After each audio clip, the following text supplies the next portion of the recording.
Shalom, selamat Shalom. pagi. Mari kita Iya. memuji Tuhan.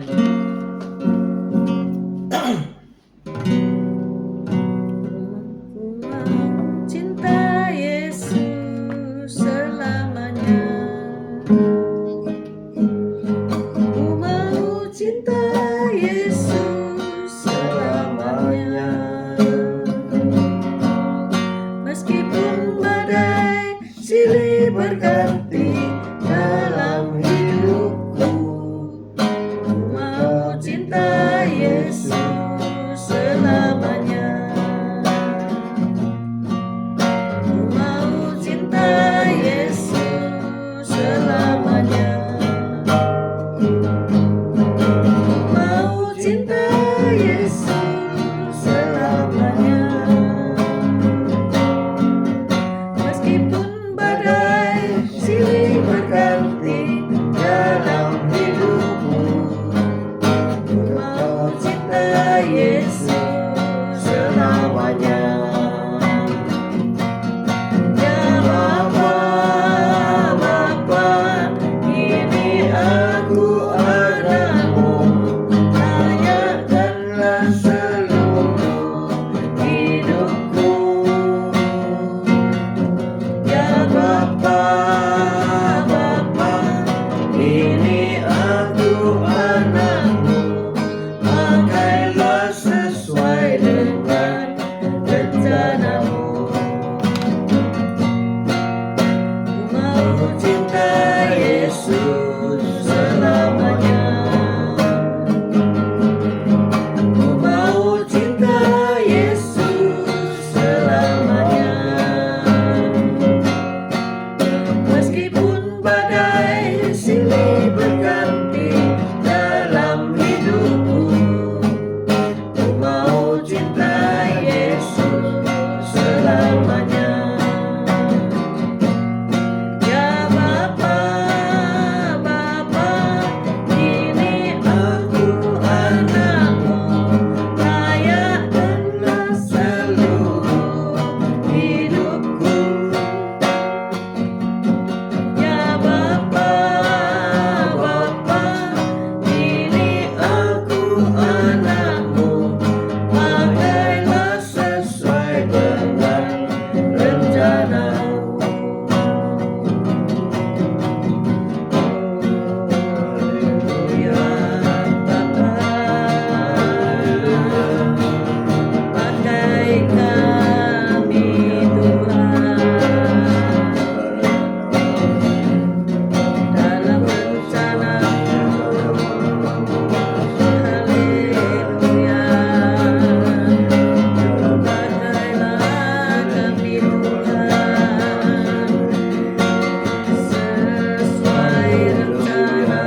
Yesus, Kau baik, Kau sungguhlah Kau yang sungguh sangat baik.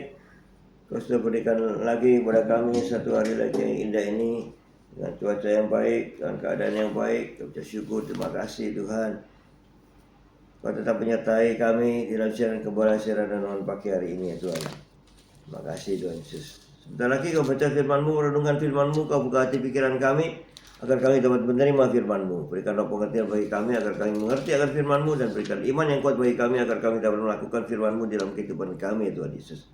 Kami serahkan kehidupan kami sepanjang hari ini bersama semua rekan-rekan peserta daripada renungan pagi hari ini ke dalam tangan-Mu, di dalam kuat kuasa-Mu, di dalam perlindungan-Mu, di dalam penyertaan-Mu, di dalam kasih-Mu, juga di dalam berkat-Mu ya Tuhan Yesus. Dan Kau tetap berikan kesehatan, kekuatan bagi tubuh kami agar kami dapat melakukan melayani Kau lebih baik lagi. Terima kasih Tuhan Yesus. Haleluya. Tuhan. Amin, amin, amin. Amin. Shalom, selamat pagi Cece Emi, selamat pagi Pak Henry, Bu Viken, selamat pagi Pak Mei, Bu Ruli, Tasya, Elo, Bu Saiman, Pak Saiman, selamat pagi. Bu Titik Sulistiani, selamat pagi. Bu Sepsi, Pak Anton, Esther, selamat pagi. Pak Martin, Bu Febi, selamat pagi. Mari kita baca Rut 1 ayat 6 sampai 17. Rut 1 ayat 6.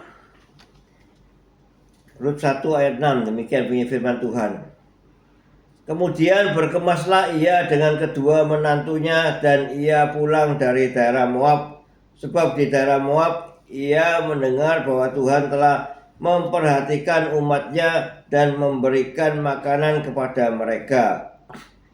Maka berangkatlah ia dari tempat tinggalnya itu bersama-sama dengan kedua menantunya ketika mereka sedang di jalan untuk pulang ke tanah Yudea, ke tanah Yehuda. 8. Berkatalah Naomi kepada kedua menantunya itu, pergilah, pulanglah masing-masing ke rumah ibunya. Tuhan kiranya menunjukkan kasih-Nya kepadamu, seperti yang kamu tunjukkan kepada orang-orang yang telah mati itu dan kepadaku. Kiranya atas karunia Tuhan kamu mendapat tempat perlindungan masing-masing di rumah suaminya. Lalu diciumnya lah mereka, tetapi mereka menangis dengan suara keras dan berkata kepadanya, tidak, kami ikut dengan engkau pulang kepada bangsamu. Tetapi Naomi berkata, pulanglah anak-anakku, mengapakah kamu turut dengan aku? Bukankah tidak akan ada lagi anak laki-laki yang kulahirkan untuk dijadikan suamimu nanti?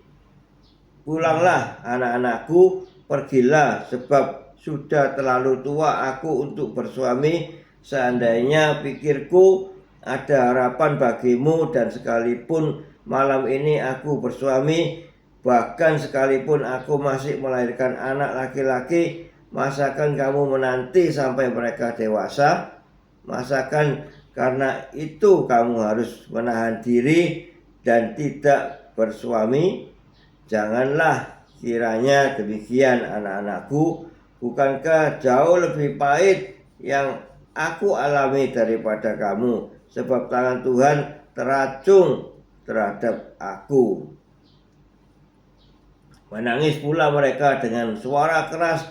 Lalu Orpa mencium mertuanya itu minta diri. Tetapi Rut tetap berpaut padanya. Berkatalah Naomi, telah pulang iparmu kepada bangsanya dan kepada para ahli Allahnya.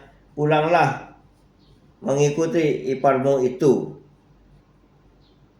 Tetapi kata Rut, janganlah desak aku meninggalkan engkau dan pulang dengan tidak mengikuti engkau, sebab kemana engkau pergi, ke situ juga aku pergi, dan di mana engkau bermalam, di situ juga aku bermalam.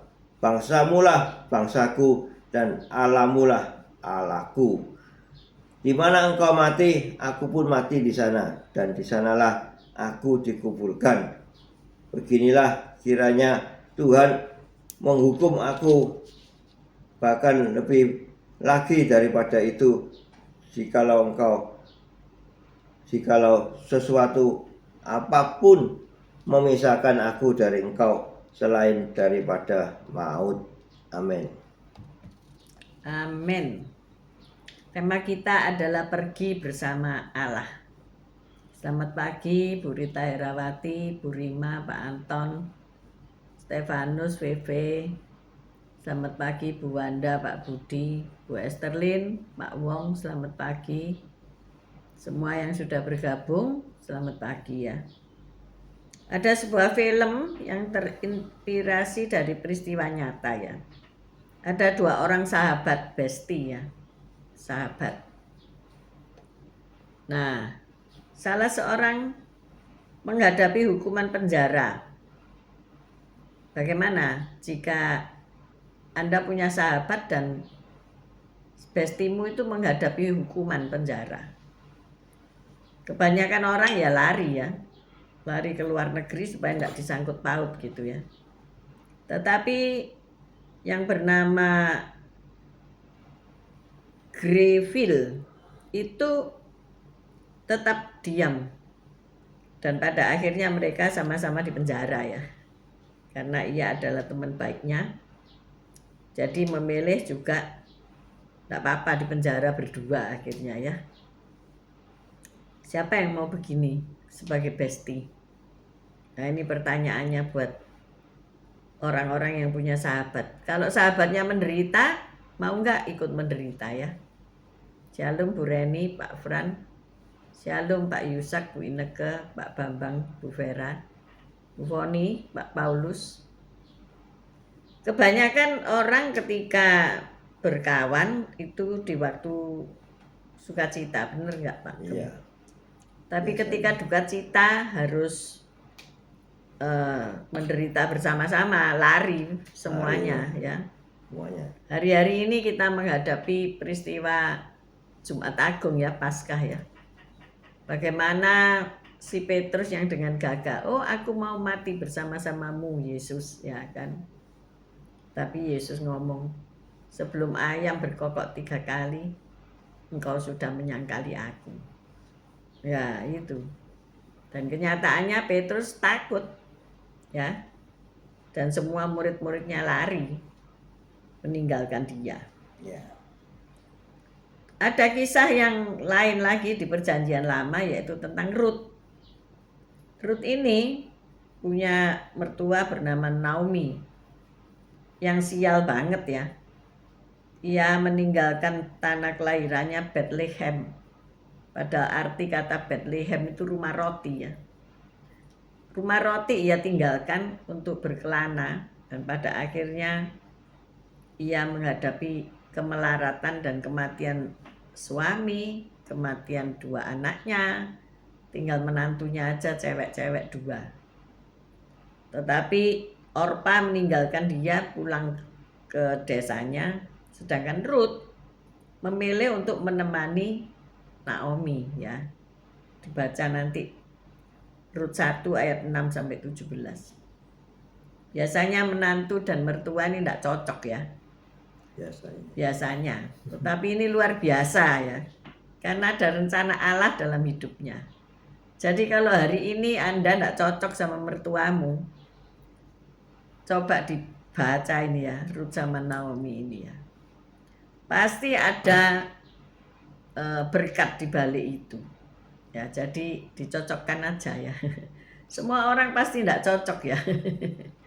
Karena punya pendapat, pemahaman sendiri-sendiri ya. Ya, seorang menantu harus yang berbuat baik pada mertuanya. Ya. Karena lebih tua ya. Biarpun mertuanya itu bagaimana rewelnya, harus lebih baik ya. Jadi menantu ya harus melayani lebih baik kepada mertuanya. Nah, siapa di sini menantu? Hai para menantu, kasihi mertuamu ya. Jadi berkatmu melimpah. Amin. Haleluya. Rut ini mengasihi Naomi ya. Bahkan sama Naomi itu disuruh pulang Itu ke bangsanya, diusir istilahnya. Tapi dia tetap aja nggak mau ninggalin Naomi ya. Iya. Bahkan Naomi itu berkata karena ada adat kebiasaan di Israel kalau sang suami meninggal maka saudara lelaki wajib untuk mengayomi, menaungi istri dan mengawininya gitu ya, istri jandanya. Jadi Naomi juga ngomong secara fakta, dia sudah tua, kalaupun dia mau kawin lagi terus punya anak, ya enggak mungkin lah anaknya dinikahkan sama menantu-menantunya, ya sudah terlalu banyak terpaut umurnya, ya impossible gitu ya. Maka dari itu Ruth disuruh pulang aja ke negerinya, ke bangsanya ya. Tapi Ruth bersikukuh, bangsamu lah bangsaku, ya Allahmu lah Allahku. Siapa di sini yang ngomong begitu sama mertuanya ya? Orpa aja yang pulang ke Ya, bangsanya. Orpa memilih untuk pulang, nggak masalah sih, karena memang disuruh pulang ya kan.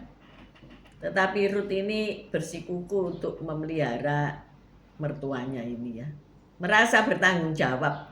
Nah, di sini siapa yang merasa bertanggung jawab? Selamat pagi Pak Chandra, Bu Tiar, Pak Salmon, Patrick, Yosinta, Bu Nurmala ya. Kita ini merasa tanggung jawab enggak sama orang tua kita. Kita punya rasa tanggung jawab enggak sama mertua kita ketika mereka akhirnya jatuh miskin, perlu pertolongan kita ya. Sendirian perlu perlindungan dari kita. Apakah kita tetap cuek-cuek aja, don't care dan enggak mau care karena terlalu cerewet, terlalu pokok yang ruwet-ruwet itu ya. Awalnya itu dari mana ya kisah mertua dan menantu ini kok selalu terus bentrok itu dari padahal kisah Ruth ini mertua sama menantu ini baik loh ya.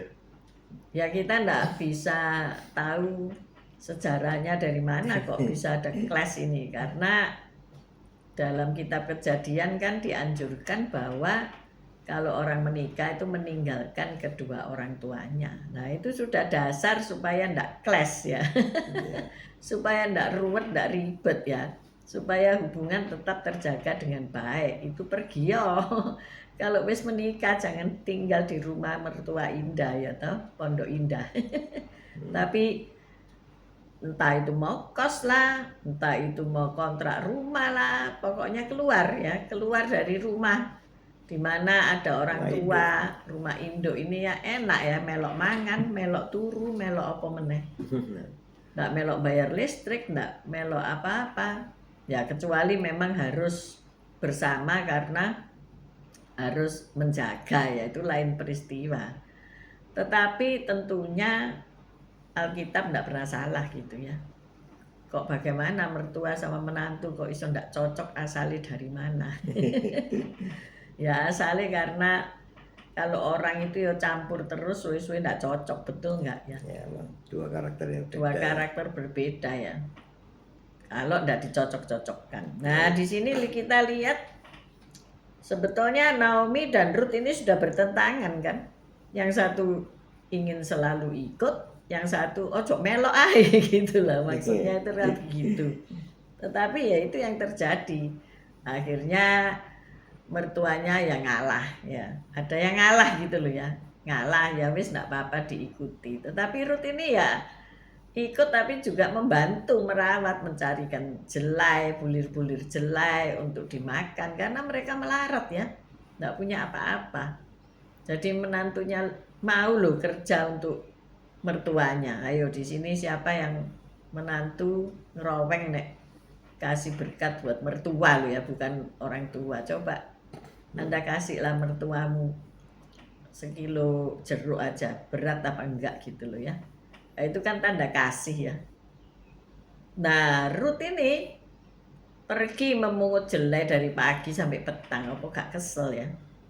Panas.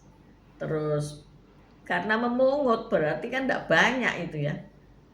serpian-serpian jelai itu dipungut itu sulit ya. Saya rasa waduh jelimet banget ya. Tapi ini ya Tuhan menolong. Karena apa? Ternyata mereka itu tidak pergi berdua, tetapi bertiga sama Tuhan. Amin, saudara. Amin. Jadi kalau saudara merasa, aduh aku ngelayani mertua aku cuma karek orang dua. Aku punya apa ya? Untuk kuberikan aku tidak punya apa-apa. Tetapi lihatlah anak Allah. Allah pasti pergi bersamamu juga. Amin, Amin. saudaraku ya. Ada Tuhan ya, jadi tidak berdua tapi bertiga, ada Tuhan. Nah disitulah Tuhan sanggup mengubah ya. Dan dengan hikmat daripada Naomi ini Ruth diajar bagaimana untuk mendekati Boas, bagaimana mendapatkan belas kasihan daripada Boas. Dan ternyata memang Boas itu kerabat daripada Naomi yang harus menebus Ruth. Nah itu kan bukan suatu kebetulan ya. Di dunia ini tidak ada koinsiden, tidak ada kebetulan. Semua sudah ada dalam rencana Tuhan. Amin. Amin. Kalau saat ini mertuamu cerewet, mencekno, itu sudah ada dalam skenario-nya Tuhan ya. Jadi tinggal kamu ini bisa lulus tidak dalam ujian menghadapi kecerewetannya, kebenceknoannya ya. Memang kita nggak bisa cocok ya karena beda ya, karena bukan ibu kita ya, berbeda dan kita sudah ada jarak ya, takut gitu, takut melukai, takut menyinggung dan sudah ada ketakutan tertentu, sungkan dan sebagainya. Tetapi ayo usahakanlah untuk mendekati ya, seperti Ruth ini, enggak, Allahmu ya Allahku, bangsamu ya bangsaku. Jadi mau ngeblend ya, mau menjadi satu. Nah inilah, di dalam satu kesatuan maka iblis tidak punya kuasa untuk mencerai-beraikan. Amin, saudara-saudara ya. Jadi kita lihat pada akhirnya Ruth ini melahirkan siapa ya namanya ya, sebagai cucu daripada Naomi ya, Obed kalau nggak salah ya namanya, siapa lupa aku. Kemudian menjadi penerus dan menjadi keturunan yang menurunkan Yesus Kristus Tuhan. Luar biasa ya, luar biasa. Karena apa? Ia berkenan di hati Allah. Nah, sebetulnya hidup ini tidak usah soro-soro ya.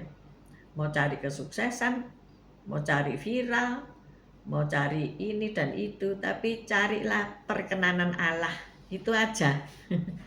Kamu ini dikenan Allah atau enggak? Artinya apa? Tuhan itu senang sama kamu apa enggak gitu loh. Ya. Ku mau cinta Yesus selamanya. Ku mau cinta Yesus selamanya. Meskipun badai silih berganti dalam hidupku, ku mau cinta Yesus selamanya. Saudara cinta enggak sama Tuhan? Ya seperti Ruth cinta sama Naomi. Dan akhirnya ia dikenan oleh Tuhan, berkenan melahirkan keturunan Yesus Kristus Tuhan. Luar biasa kan? Jadi silsilahnya itu ada nama Ruth di situ ya. Ya namanya Obed itu ayah Isai, ayah Daud ya. Jadi ayo, menghadapi penderitaan bersama orang lain itu memang terasa menakutkan ya. Ada ketakutan tertentu ya ketika bestimu di penjara, ketika bestimu menghadapi tuntutan hukum. Waduh, jangan-jangan saya juga dijadikan saksi. Kebanyakan orang, aku tidak kenal dia. Nah, seperti Petrus menyangkal Yesus ya. Aku tidak kenal dia. Karena takut siksaan, karena di penjara mesti disiksa zaman biyen. Tidak tahu zaman sekarang. Paling enggak ya tersiksa di balik jeruji besi ya. Nah, siapa di sini yang mau jadi bestie dalam suka dan duka selama-lamanya? Tidak ada yang mau, saudara. Kalau lagi kaya, banyak uang, banyak followernya ya, semua ikut. Tapi begitu terjerat kasus, Wah, semua lari bersembunyi ya. Nah itu manusiawi memang itu. Manusia itu begitu. Tetapi ada manusia-manusia pilihan Allah. Nah ini yang membedakannya. Ada orang-orang yang hidupnya dikenan oleh Allah, yaitu apa? Kesetiaannya dilihat. Ruth dilihat kesetiaannya terhadap Naomi. Tadi cerita film itu Greville dilihat kesetiaannya sehingga pada akhirnya Greville ini dibebaskan ya. Karena tidak terbukti kesalahannya sehingga akhirnya dibebaskan. Tetapi teruji kesetiaan dan ketulusannya. Nah, ini ya. Maka dari itu hari ini ayo kita renungkan ya. Bagaimana menghadapi penderitaan bersama orang lain. Kalau Anda menghadapi penderitaan bersama orang lain, mungkin itu orang di luar keluarga itu ya istimewa ya. Tetapi sekarang mungkin jarang orang yang mau menghadapi penderitaan dengan sahabat terdekat ya. Ayo kita turunkan dengan keluargamu sajalah. Mau menghadapi penderitaan bersama keluargamu. Halo? Kalau setiap orang mau menghadapi penderitaan bersama keluargamu, tidak akan ada yatim piatu, nggak akan ada panti jompo, tidak akan ada yayasan-yayasan sosial, itu tidak akan ada ya saudara. Karena keluarga saling menopang, saling menolong. Kemarin pagi saya berbelanja ke sudut perbelanjaan di Pondok Mutiara. Dan saya mendengar komunikasi seorang yang sudah sepuh dengan juragan sayur itu. Dia berkata demikian. Anakku banyak katanya. Berapa banyak itu ya? 5 saudara. Saya noleh. Duh, orangnya tuwek sekali ya. Kok anaknya masih 5? Banyak sekali 5 dan masih kecil-kecil ya. Masih mungkin TK, SD, masih balita-balita. Kok bisa ya saya pikir. Tapi saya tidak mau kepo. Saya dengar aja. Terus dia berkata, ya anakku bilang gini, ayo Pak, sore-sore bikin jualan katanya. Maksudnya untuk nambahi penghasilan. Jadi mereka itu sambat mengeluh karena tubuh sudah renta, sudah sakit-sakitan, perutnya tidak enak, mungkin karena stres, asam lambung naik, pekerjaan sudah pensiun, tapi anak si akeh. Nah, memberi makan mereka bagaimana? Akhirnya si anak yang kecil ini usul, ayo Pak, kita dodolan, kita jualan apa gitu sore hari. Nanti aku bantu Papa supaya kita dapat penghasilan. Duh, luar biasa ya. Anak yang kecil ini punya pemikiran begitu. Tapi papanya sudah ngomong gini, waduh, kan perlu modal ya toh. Belum lagi nanti kalau iya nek laku, nek enggak ya toh. Maksudnya kan tambah rugi gitu loh ya. Terus anaknya yang kecil itu suatu hari mungkin ada anjuran dari orang, wis titip no yatim piatu aja, kasih no orang katanya begitu. Anaknya tahu padahal masih kecil. Nangis saudara, nangis enggak mau. Jadi sang anak ini enggak mau walaupun hidup mereka susah, mungkin mereka makan cuma sekali. Tapi sang anak ini tetap enggak mau loh dititipkan yatim piatu ya saudara. Dititipkan panti gitu ya. Nah ini saya melihat ini loh ya, kehidupan itu. Kalau kita tidak bisa menanggung jawabi begitu banyak anak ya, memang perlu dibantu oleh mungkin kalau dia pergi ke komunitas agama pasti dibantu lah ya. Mungkin kalau di gereja dibantu dari diakonia, mungkin kalau di masjid dibantu dari apa, persembahan apalah, ya pasti ada lah mereka. Mungkin di kelenteng dibantu dalam segi apalah, ya pasti ada lah bantuan-bantuan itu ya saudaraku ya. Tetapi mari kita lihat ya, menghadapi penderitaan itu kan tidak gampang ternyata, ya kan? Ya. Mau berjanji mungkin nikah dulu, aku menikah sama kamu, nanti dalam suka dan duka kita bersama. Tetapi saya dengerin gini, maksudnya mereka berdiskusi itu, Lah kok sampai anak 5 padahal ekonomi carut marut gitu ya. Ya, mereka berkata seperti apa namanya itu, maaf ya bicara ya. Mereka mungkin ditinggalkan ya. Mereka mungkin ditinggalkan ibunya begitu ya. Jadi setelah melahirkan terus sudah rebiak nggak bisa ngurus, ibunya mungkin lari ya, nggak tahu lah. Mereka meninggal Atau sudah meninggal dunia atau lari bersama kesusahannya mencari kesenangan diri sendiri, saya tidak tahu ya, karena ini hanya nguping ceritanya. Tetapi ini fakta bahwasanya ada penderitaan-penderitaan di mana jika keluarga itu tidak solid ya, tidak di dalam suka dan duka itu bersama-sama, yaitu tadi hasilnya ya, hancur berantakan. Kalau bisa tanggung jawabnya ini dikasih-kasihkan ke orang gitu ya. Kadang-kadang saya mikir, enak ya, jadi tidak pernah memikirkan tanggung dan jawab. Biarlah orang lain yang menanggung dan menjawab. Maka pagi hari ini ayo kita renungkan ya. Setiap perbuatan kita itu harus kita pertanggungjawabkan di kelak kemudian hari bersama tahta pengadilan Kristus. Nah, jadi ojo enak-enak. Kalau kamu tidak mau tanggung jawab sama mertuamu, kamu dihakimi oleh Yesus, iya kan? ya. Yesus berkata waktu ia mau meninggal, ini apa namanya, ibuku ya, dan ini ibumu. Artinya apa? Maria ini menjadi ibu bagi semua orang. Amin, saudara. Jadi murid-murid harus bertanggung jawab terhadap ibu yang ditinggalkannya ini gitu ya. Nah demikian juga kita ya. Kita juga harus bertanggung jawab ketika kita diberi orang tua yang harus kita rawat. Kita mungkin diberi anak difabel yang kita harus rawat. Ya banyaklah hal-hal yang mungkin itu ndak bersuka cita. Kita jadi ndak bersuka cita karena hal-hal tersebut ya. Karena apa? Menghalangi langkah kaki kita ya. Bagaimana saudara kalau merawat orang yang sakit di rumah, saudara tidak bisa pergi loh. Bener nggak? Iya. Sebab sama-sama dia, tidak bisa ya. Ada seorang rekan kami sepelayanan yang juga punya 2 orang difabel di rumah, yang satu tua, yang satu masih muda, tapi tidak bisa ditinggal sendiri. Bagaimana? Akhirnya ia meleburkan diri ke dalamnya. Nah, masa depannya seolah-olah kan tidak ada ya.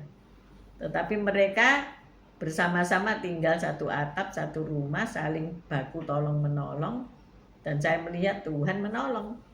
Amin. Karena ada satu pribadi lagi yang menyertai engkau. Amin. Jadi jangan takut. Kita harus pergi bersama Allah. Amin. Sampai satu nanti Tuhan ngomong, sabaslah hai hambaku yang setia. Amin. Dia tidak tanya berapa harta yang kamu kumpulin, berapa jiwa yang kamu dapatkan, tapi dia hanya ngomong apa? Sabaslah hambaku yang setia. Amin. Mari kita berdoa. Ya, Tuhan, terima kasih Tuhan Yesus atas firman-Mu ini. Kisah tentang Rut itu ya ada di situ, ada kesetiaan, ada kasih, dan kita mau meneladani daripada kehidupan Rut itu, yaitu kesetiaan dan kasih yang dia terapkan di dalam kehidupannya bersama Naomi. Ya, kita juga mau memiliki itu, kasih dan kesetiaan itu kepada sesama, terutama kepada keluarga kami ya Tuhan Yesus. Di sini Engkau sudah mengajarkan kami tentang kesetiaan dan kasih itu ya Tuhan, dan kami mau menerapkan di dalam kehidupan kami. Tetap bimbing kami sehingga tetap ada kesetiaan dan kasih di dalam kehidupan kami. Terima kasih Tuhan Yesus. Haleluya. Amin. Bapak, terima kasih. Kami menyadari pagi hari ini Engkau ada bersama kami dan kami ada bersama Engkau. Begitu banyak kedukaan, kesusahan dalam hidup setiap kami. Tetapi bersama Engkau kami pasti bisa mengatasinya. banyak hal di mana kami harus berjuang untuk mendapatkan penghasilan, untuk mendapatkan apapun yang kami perlukan, menafkahi keluarga, dan kami ada di dalam banyak kesukaran hari-hari ini. Tetapi kami percaya ketika kami setia kepada janji firman-Mu, ketika kami mencari perkenanan-Mu terlebih dahulu, maka Engkau telah menyediakan yang terbaik buat hidup kami. Terima kasih untuk kebenaran firman-Mu. Kuatkan kami ya Tuhan untuk berjuang setiap hari. Kuatkan kami untuk dapat mengasihi sesama kami dengan cara yang luar biasa. Dan dengan kuasa-Mu ya Tuhan, supaya kami dapat mengatakan, Engkau Allah Immanuel, Allah yang bersama kami. Kami mengangkat kedua belah tangan kami untuk menerima berkat Tuhan. Tuhan memberkati engkau, Tuhan melindungi engkau. Tuhan menyinari engkau dengan wajahnya dan memberikan engkau kasih karunia. Tuhan menghadapkan wajahnya kepadamu dan memberikan engkau damai sejahtera. Terimalah berkat dari Allah Bapa, Putra dan Roh Kudus, berkat kasih, sukacita, damai sejahtera mulai pagi hari ini sampai Maranatha Tuhan Yesus datang untuk kedua kalinya, bahkan sampai selama-lamanya. Mari yang sudah menerima berkat Tuhan katakan bersama, amin, amin, amin. Selamat pagi semuanya, Bu Reni, Pak Franyanto, Pak Chandra Mulia, Bu Lasma, selamat pagi. See you tomorrow guys, baik yang nanti siang maupun nanti malam menyertai renungan ini. God bless you all. Thank you.